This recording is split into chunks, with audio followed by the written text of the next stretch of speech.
একটি মাত্র আইফোনের জন্য একটি পরিবার শেষ, শেষ একটি সাজানো গোছানো সংসার।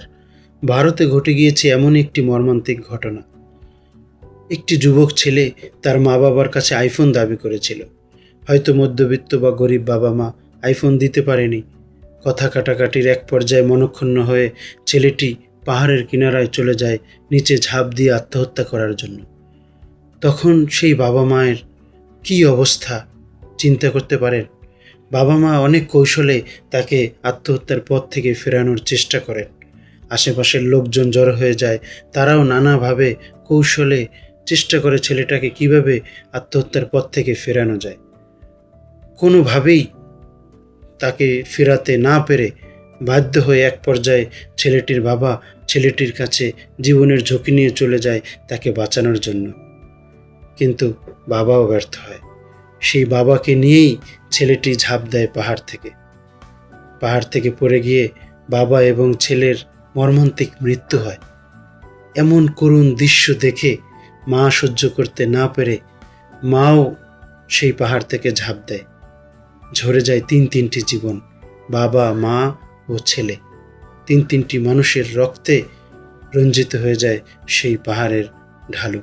চিন্তা করতে পারেন আমরা কোন পর্যায়ে আছি, সমাজের কি অবক্ষয় হয়ে গিয়েছে। একটি আইফোনের জন্য আত্মহত্যা করতে হবে, জীবন দিয়ে দিতে হবে। কি মূল্যবোধ আমরা শিখছি। আপনাকে বুঝতে হবে যে আপনার বাবা মায়ের অ্যাবিলিটি কতটুকু, তারা কি এফোর্ড করতে পারবে কি পারবে না। আপনার বাবার মাসিক ইনকাম 20,000 টাকা, আপনি যদি তার কাছে 1.5 লক্ষ টাকার একটি মোবাইল দাবি করেন, আপনি যদি তার কাছে 3 লক্ষ টাকার একটি মোটরসাইকেল দাবি করেন, সে কোথা থেকে দেবে সেটা তো আপনাকে বুঝতে হবে। এই ম্যানারটা ছোটোবেলা থেকেই আমাদেরকে শিখতে হবে। এবং বাবা মায়ের উচিত শুধুমাত্র স্কুল কলেজ ভার্সিটির গতানুগতিক শিক্ষা নয়, সন্তানদেরকে ম্যানার শেখাতে হবে, মূল্যবোধ শেখাতে হবে, মানবিকতাবোধ শেখাতে হবে। তাদেরকে অভাব শেখাতে হবে যে বাবা আমার এই 100 টাকা ইনকাম, এই 100 টাকা দিয়ে সংসার চালাতে হয়, এই 100 টাকা দিয়ে চিকিৎসা করাতে হয়, এই 100 টাকা দিয়ে সামাজিকতা রক্ষা করতে হয়। তো এর ভিতরেই তোমাদেরকে থাকতে হবে। তো আমাদের যারা আজকে শিক্ষিত জেনারেশন, তাদেরকে বুঝতে হবে যে বাবা মা কত কষ্ট করে তোমাকে এই দুনিয়ায় এনেছে, কত কষ্ট করে তোমাকে দিনের পর দিন পড়ালেখা শিখিয়েছে। তোমার জন্য দিনের পর দিন তোমার মা স্কুলের বারান্দায় গিয়ে বসেছিল, দিনের পর দিন তোমার মা ঘুমায়নি। তোমার জন্য তোমার বাবা 8 ঘন্টা কাজ করলে হতো, সেখানে 16 ঘন্টা কাজ করেছে। তোমার জন্য তোমার বাবা নিজে হয়তো একটি রুটি খেতে মনে চেয়েছে দোকানে, কিন্তু খায়নি, সে পকেটে করে তোমার জন্য একটি চিপস নিয়ে এসেছে। সেই বাবা মা, যেই বাবা মা তোমার জন্য নিজেদের সুখ শান্তি সব কিছু বিসর্জন দিয়ে তোমাদেরকে মানুষ করেছে, বড় করেছে, সেই তোমরা বড় হয়ে মা বাবার কথা একবার চিন্তা করলে না?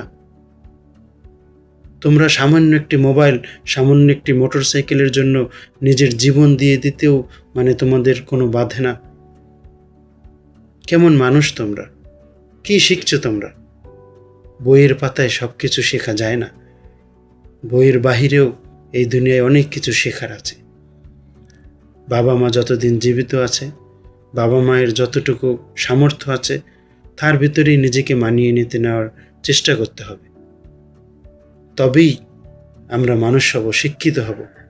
আমাদের এই কলুষিত শিক্ষা ব্যবস্থাই আমাদেরকে ধ্বংস করেছে। আমরা সারা জীবন পড়ালেখা করি, শত শত বই মুখস্থ করি, কিন্তু আমাদের জীবনে তার কিছুই কাজে আসে না।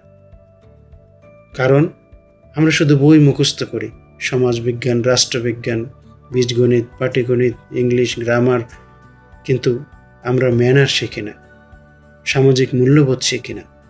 যা শিখলে আমরা মানুষের মতো মানুষ হব, সত্যিকারের একজন সুশিক্ষিত হব, তা আমরা শিখি না। বাবা মা যতদিন জীবিত থাকে ততদিন বাবা মায়ের সেবা করতে পারা এবং বাবা মায়ের আশ্রয়ে থাকতে পারাটাই একটি সন্তানের মূল লক্ষ্য এবং উদ্দেশ্য হওয়া উচিত।